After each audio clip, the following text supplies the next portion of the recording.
자, 수학금 나와드 중학수학 3하 지금 페이지 140페이지 보면 이제 대표값이 이렇게 나와 있지. 그래서 이제 대표값에 대한 좀 간략한 얘기를 하고 좀 더 자세한 얘기를 뒤에서 같이 보도록 할게. 일단 대표값은 뭐냐면은 이제 자료 전체의 특징을 대표적으로 나타내는 값이 이제 대표값인데, 이 대표값으로는 세 가지가 있어. 하나는 평균, 그 다음에 중앙값, 그 다음에 최빈값, 이렇게 세 가지가 있다, 이런 얘기고, 우리가 이제 가장 많이 들어본 게 아마 평균일 건데, 시험 보고 나면은 너 평균이 얼마냐, 뭐 이런 얘기도 많이 하지. 그래서 첫 번째는 평균인데, 이제 어떻게 나오는 거냐면 전체 자료의 합을 자료의 개수로 나눈 거야. 그래서 대표적으로 우리가 뭐 국어, 영어, 수학 세 개의 평균이 뭐냐 이러면 세 개의 합을 구해서 이제 3으로 나누지. 마찬가지로 여기 예에서 보면 2, 5, 4, 3의 평균이 뭐냐? 그럼 다 더한 다음에 4로 나누게 되면 이 3.5가 이제 평균이 되는 거야. 그치?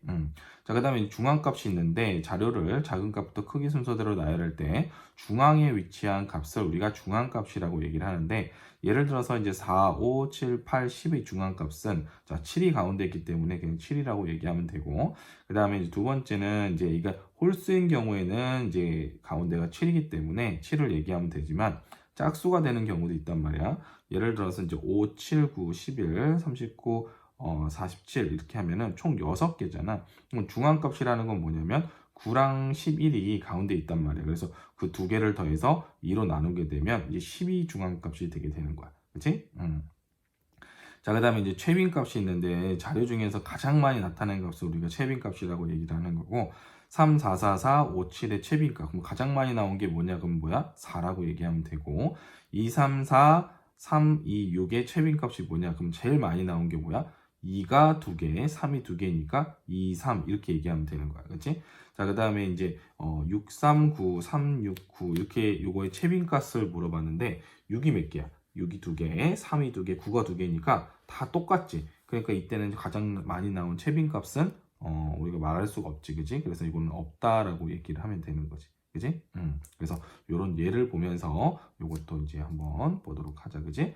자, 그 다음에 이제 좀 더 자세히 보면 이제 대표값 이게 나와 있는데, 자, 우리는 일상생활에서 평균 점수, 평균 기온, 평균 성장률 등 자료의 특징을 알아보기 위한 값으로 평균을 주로 사용해 왔다는 거야. 하지만 평균을 단순히 별량의 총합을 별량의 개수로 나누는 이 정도의 식으로만 여길 뿐, 자료에서 평균이 차지하는 의미는 생각해 보지 않았다는 거야. 그지? 그래서 이 단원에서는 평균의 성질과 더불어서 이제 대표값의 의미, 그 다음에 그 성질을 우리가 같이 한번 보자는 거지. 자, 이제 첫 번째 질문은 대표값이란 이렇게 나와 있어. 그치?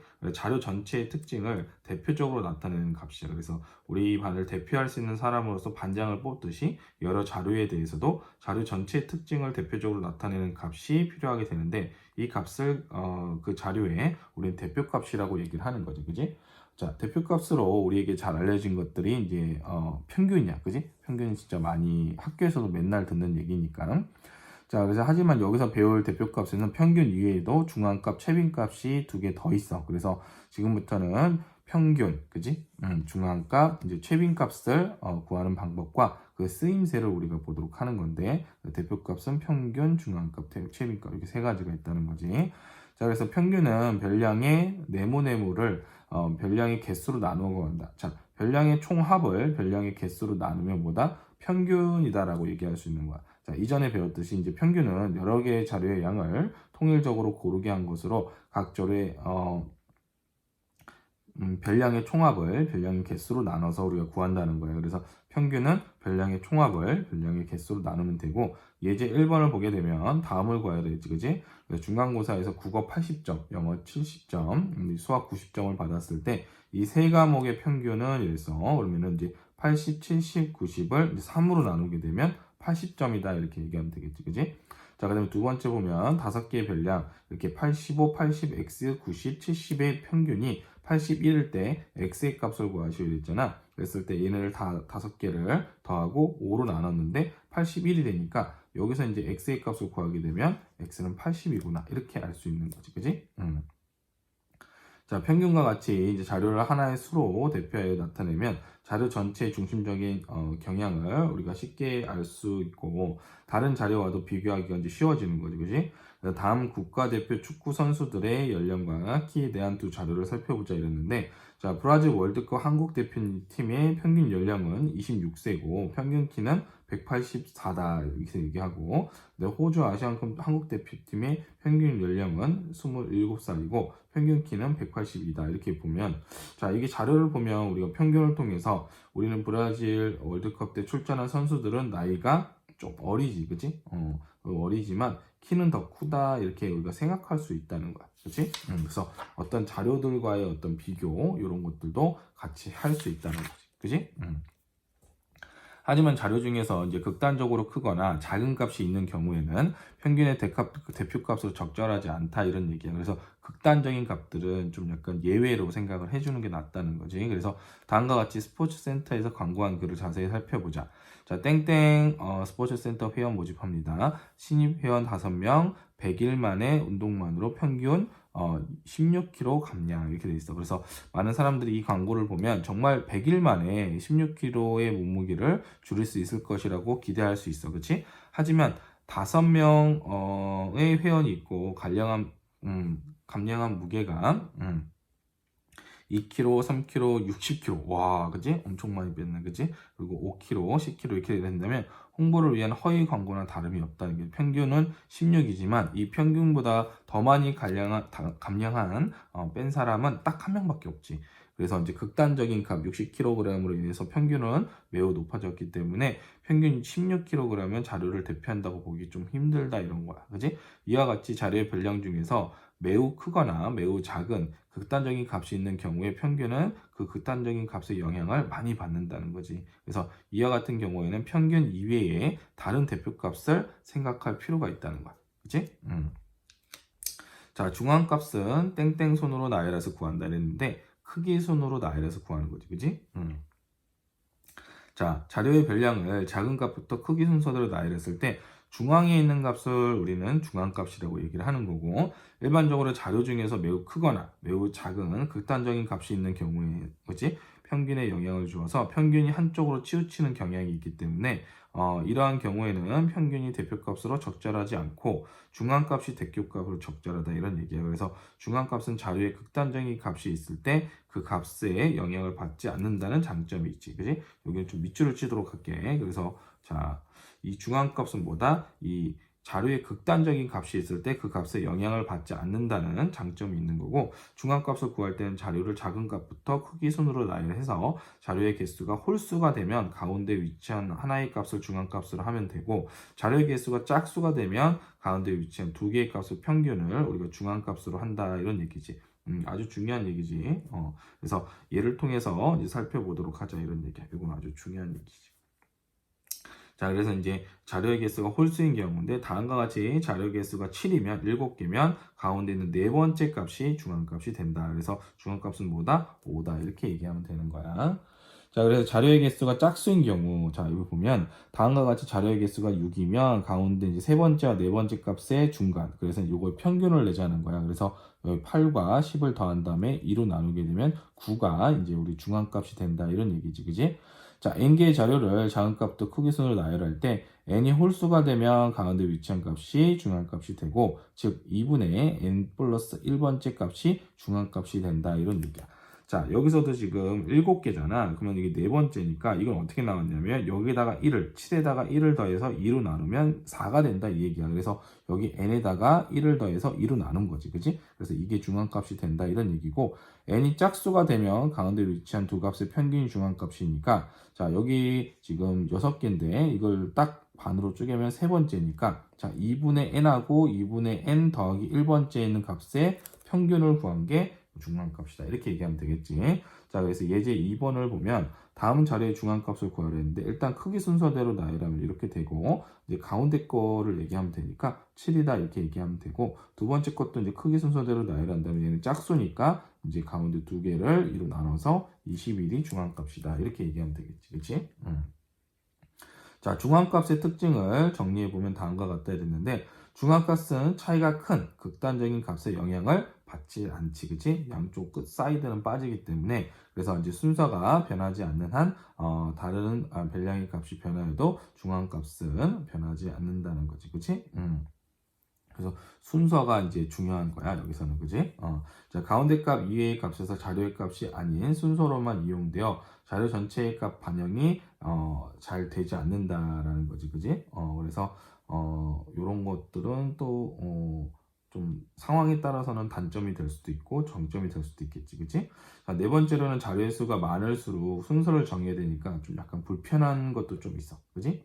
자, 참고로 이걸 보면 평균의 특징은 차이가 큰 극단적인 값에 영향을 받는다는 거고 모든 자료의 값이 반영돼. 그치? 근데 이 중앙값은 모든 자료의 값이 다 반영되는 건 아니지. 순서가 반영되는 거니까. 그치? 그래서 그런 특징들이 있다. 그치? 자, 그 다음에 이제 최빈값은 가장 많이 나오는 값으로 구한다?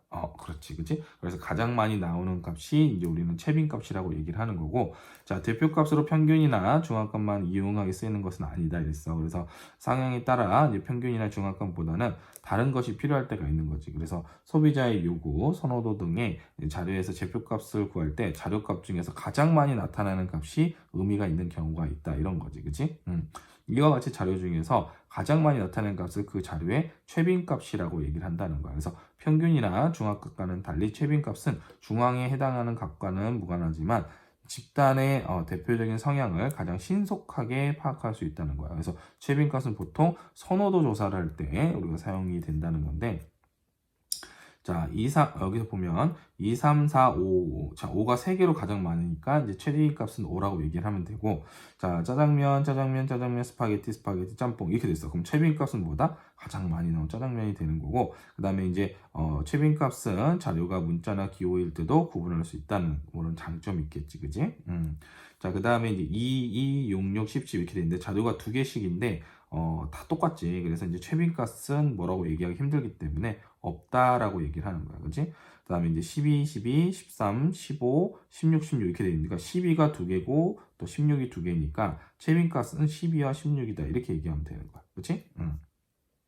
자, 그래서 이제 최빈값과 그 구하는 방법을 정리하면 다음과 같은데, 자료의 값 중에서 가장 많이 나타나는 값이 뭐다? 우리는 이제 최빈값이다. 이렇게 얘기를 하면 되는 거야. 그래서 자료의 개수가 모두 같으면 최빈값은 없다라고 하자. 이런 얘기지. 왜냐면은 뭘 얘기하기가 굉장히 어렵기 때문에. 그래서 두 번째 경우를 제외하고 자료의 개수가 가장 많은 값이 2개 이상이면 그 값이 모두 최빈값이 된다. 이런 얘기야. 그치? 되게 중요한 얘기지. 자, 그 다음에 이제 예제 3번을 보면 다음 자료의 최빈값을 구하려 되는데, 자, 문제에서 지금 15, 20, 5, 10 이렇게 쭉 대열이 돼 있지. 그러면 15가 지금 4번으로 가장 많이 나타내니까 최빈값은 뭐다? 15다. 이렇게 얘기하면 되고, 자, 그 다음에 두 번째는 노랑, 파랑, 빨강이 모두 3번씩 딱 나타나니까 최빈값은 있다, 없다? 없다라고 얘기한다는 얘기지. 세 번째는 44하고 66이 이제 가장 많이 나타내니까, 그지? 최빈값은 44하고 66이다. 이렇게 보면 돼. 그래서 요거는 44가 하나, 둘, 이제 3개가 있고, 66도 하나, 둘, 이제 3개가 있지. 그지? 3개씩 가장 많기 때문에 이제 최빈값은 44와 66이다. 이렇게 얘기하면 되는 거야.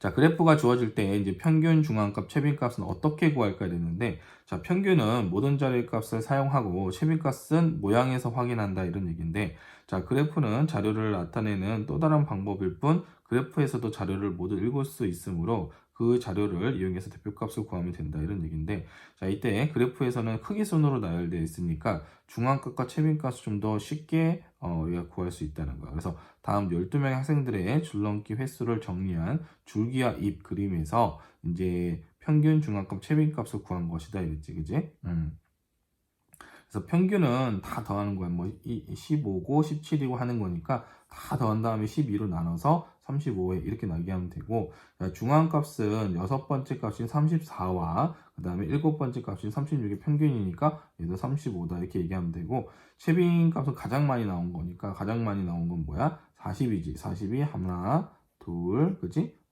요거를 이제 2개 나왔기 때문에 나머지는 다 하나씩 나왔고, 얘가 2개이기 때문에 이제 40이 최빈값이 되는 거지, 그지? 자, 이와 같이 표나 그래프로 자료가 주어진 경우에도 자료에서 평균, 중앙값, 최빈값을 각각 구할 수 있다 이런 얘기야. 그래서 예제 4번을 보면 오른쪽 그림은 어느 학교 학생 15명의 음악 수행평가 점수를 나타낸 막대 그래프이다 그랬어. 음악 수행평가 점수의 평균, 중앙값, 최빈값을 구하라는 얘기인데, 자, 그러면은 이제 점수를 지금 1점, 2점, 3점, 4점, 5점 받은 학생들 수를 다 이렇게 표로 나타내면 이렇게 될 거고, 평균은 이 1점을 받은 학생이 2명이니까 1 곱하기 2, 2 곱하기 4, 3 곱하기 5, 4 곱하기 3, 5 곱하기 1을 해서 분자를 이렇게 올리고, 전체 학생 수는 15명이니까 15로 나누게 되면 평균이 2.8이라는 걸 알 수가 있고, 자, 그 다음에 중앙값은 지금, 그지? 8번째, 지금 15명이기 때문에 여기는 가운데 있는 학생이 8번째 학생이잖아. 그래서 그걸 구해보면 걔가 이제 3점에 해당이 되니까 중앙값은 3점이다 이렇게 얘기하면 되는 거고, 최빈값은 가장 많은 학생이 받은 점수니까 여기 한눈에 보도 이제 3점이라는 걸 알 수가 있지. 그치? 자, 그 다음에 여기 싱크매스가 나와 있는데, 자, 대칭되는 분포의 경우 다음 그림에서 같이 자료의 분포가 어느 한 부분을 중심으로 좌우 대칭을 이룰 때는 평균과 중앙값이 서로 일치하게 된다 이런 얘기야. 그래서 여기서도 중앙값은 이제 가운데 있는 값이잖아. 그래서 평균, 중앙값, 최빈값이 이제 다 일치를 해버렸지, 그치? 근데 여기서는 평균하고 중앙값은 4로 일치가 됐는데 최빈값은 일치이 되니까 이건 따로 생각을 해야 되는 거야. 그래서 좌우 대칭이 되면 평균과 중앙값이 일치한다. 그거까지 좀 같이 기억을 해놓도록 합시다. 알겠지? 자, 그 다음에 이제 대표값으로 평균, 중앙값, 최빈값 중에 어떤 걸 사용하는 게 더 좋을까 이랬는데, 자료에 따라서 요거는 이제 우리가 판단하는 게 좋다라는 건데, 그지? 대표값으로 평균, 중앙값, 최빈값 중 어떤 것이 가장 좋다고 단정할 수는 없지, 그지? 그래서 주어진 자료에 따라 그 자료를 대표하는 대표값으로 어느 것이 더 적절한지를 우리가 판단해야 되는 거예요. 그래서 앞에서 설명했지만, 이제 중앙값은 단지 크기 순서에 따라서 결정이 되니까 자료값이 모두 방영되지 않는 반면에 평균은 자료값이 모두 이용한다는 거고, 그런 이유로 우리가 대표값으로 평균을 흔히 많이 사용을 하는데, 하지만 이제 자료에 극단적인 값이 있어서 이제 예외로 하고 싶은 경우, 그럴 때는 중앙값이 평균값보다 자료를 더 잘 나타낼 수 있다는 얘기지, 그지? 그 다음에 최빈값은 이제 평균이나 중앙값과는 달리 이제 자료 중에서 가장 많이 나타나는 값만 필요한 경우 우리가 사용하는 거지. 그래서 이제 평균, 중앙값, 최빈값을 비교해서 표로 나타내면 이렇게 나오는데, 자, 평균에 이제 뭐 한자 뭐 이런 거 다 나와 있네, 그치? 그래서 평균은 평평하다 평자에다 고르다 균인데, 그래서 평균이고, 중앙값은 가운데, 중, 가운데, 안 가운데 값이란 얘기고, 최빈값은 가장 가장 자주 나오는 값을 이제 최빈값이라고 얘기를 한 거야, 그치? 영어로는 평균이 mean이고 중앙값은 median, 그 다음에 최빈값은 mode라고 얘기하면 되겠지, 그치? 자, 뜻은 뭐냐면 전체 자료의 합을 자료의 개수로 나눈 거고, 그 다음에 중앙값은 자료의 별량을 자연값도 크기 순서대로 나열했을 때 가운데 중앙에 위치한 값이지. 그 다음 최빈값은 자료의 값 중에서 가장 많이 나타낸 값을 우리가 이제 최빈값이라고 하는 거야. 자, 그 다음에 이제 평균의 어떤 장점, 단점 이런 것들을 좀 보면 되는데, 장점은 자료의 값을 모두 사용한다는 건데, 단점은 뭐냐면 자료의 값 중에서 극단적인 값이 있는 경우에는 자료의 특징을 잘 반영하지 못하는 경우가 있다는 거야. 그치? 그래서 개수는 각 자료에 대해서 그 값이 그지? 각 자료에 대해서 그 값이 하나씩 다 있다는 거지. 그지? 그래서 요거는 개수는 유일하다 이런 얘기고, 중앙값의 장점은 뭐냐면 자료의 값 중에서 극단적인 값이 있을 때 평균에 비해서 그 특성을 잘 나타낼 수 있다는 거야. 그래서 너무 예외가 되는 값들은 빼고 생각할 수 있다는 거고, 단점은 뭐냐면 자료의 모든 정보를 이용하진 않기 때문에, 그지? 다 반영되진 않는다는 거야. 그래서 이 개수는 각 자료에 대해서 그 값이 이제 하나로 이제 이거는 하나만 있다는 거야. 평균도 하나. 어떤 집단에서의 평균은 하나로 나오고 중앙값도 하나로 나온다는 얘기고, 자, 최빈값의 장점은 자료의 개수가 많은 경우에 쉽게 구할 수 있고 자료가 문자, 기호인 경우에도 우리가 사용 가능하다는 거지, 그지? 그 다음에 단점은 뭐냐면 자료의 수가 적으면 자료의 중심 경향을 반영하기가 좀 어려울 수 있겠지, 그지? 너무 데이터베이스가 적으면은 이건 좀 힘든 거야, 그지? 근데 데이터베이스가 많으면 이때는 굉장히 좀 좋은 값이 우리가 이제 생각할 수 있는 값이 나올 수 있겠지. 자, 개수는 각 자료에 대해서 2개 이상인 경우도 있고 또 없는 경우도 있기 때문에 최빈값은 개수를 딱 정하기는 어려워, 그치? 자, 그 다음에 이제 5번을 보면 다음은 경민의 반 5명의 자료이다. 자료를 보고 각 자료의 평균, 중앙값, 최빈값 중 대표값으로 어느 것이 적절한지 그치? 요거를 말하고 그 대표값을 구하라 이런 얘기인데, 자, 학생들 키에는 극단적인 값 190이 포함되어 있으니까 중앙값이 적당하다라고 보는 거야. 그렇지? 여기서는 그래서 크기 순서대로 나오면 이거고 중앙값은 160이니까 중앙값을 구하는 게 좋겠지. 자, 그 다음에 이제 학생들의 몸무게는 지금 극단적인 값이 없으니까 이제 평균으로 구하는 게 좋겠지. 그래서 다 더한 다음에 5로 나누게 되면 이제 56.8kg이라고 나오게 되는 거고. 자, 그 다음에 이제 신발의 크기는 지금 5mm 간격으로 정해져 있는 상태이니까, 자, 요거는 최빈 값이 좀 적절하겠지. 그래서 가장 많이 나온 게 지금 260이잖아. 그지? 하나, 둘, 세 개가 나왔어. 그지? 그래서 이제 최빈 값 260mm라고 얘기를 하면 되겠지. 그지? 자, 여기 메스 스토리가 나와 있는데, 자, 리듬 체조에서 사용하는 대표값 이렇게 해서 나와 있지. 그래서 올림픽 정식 종목 중 하나인 리듬 체조는 줄, 후프, 공, 곤봉, 리본 등을 이용해서 음악의 리듬에 맞춰서 신체 율동을 표현하는 여자 체조 경기이며, 난이도, 구성 기술, 연기의 정확성, 안정성, 조화 등을 심사해서 점수를 매김으로써 등수가 정해진다 이런 얘기야. 그래서 개인전의 경우는 4명의 심판원이 이제 10점 만점으로 해서 채점을 하는데, 점수는 4명의 심판원이 채점한 점수 중 최고점과 최저점을 제외한 나머지 점수의 평균으로 정한다는 거야. 이와 같이 이제 최고점과 최저점을 제외하는 것은 어떤 특정한 심판의 극단적인 점수를 줘서 평균 점수를 왜곡하는 것을 방지하기 위해서. 그러니까 뭐 좀 같은 편일 수도 있고, 그치? 자, 이와 비슷한 방법으로 점수를 매기는 종목으로는 피겨스케이팅, 그 다음에 다이빙 등이 있다는 거야. 그래서 피겨스케이팅과 다이빙은 심판원이 채점한 점수에서 최고점과 최저점을 제외한 나머지 점수의 합을 이용해서 점수를 결정한다는 거야. 조금 굉장히 좀 논리적이다, 그치? 그래서 이것도 좀 같이 기억해 놓도록 하자. 자, 지금까지 내용을 바탕으로 해서 뒤에 나와 있는 문제들을 한번 풀어보도록 할게.